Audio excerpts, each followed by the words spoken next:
बारामतीतील लेक सुनेच्या वादात आता जानकरांनी उडी घेतलेली आहे। बहिणीनं किती दिवस लुडबुड करायची असा सवाल महादेव जानकरांनी केलाय। भाऊबीजेला सोन्याची साडी घेऊ असं देखील जानकर म्हणतायत।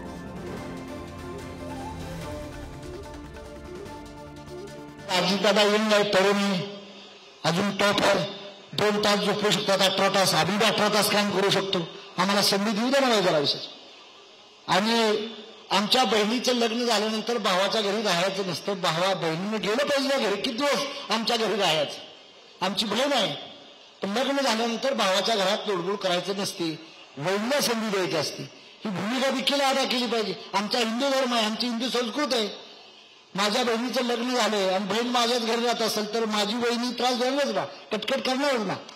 ह्याचा विचार देखील आपण मंडळींनी केला पाहिजे। जिथं घर असेल दिला असेल तिथं त्यांनी राहावं, त्यांनाही माझ्या शुभेच्छा आहेत। बहीण म्हणून त्यांचा देखील आदर करू। सोन्याची साडी घेऊ त्यांना, आम्ही भाऊबीजेला सोन्याची साडी घेऊ।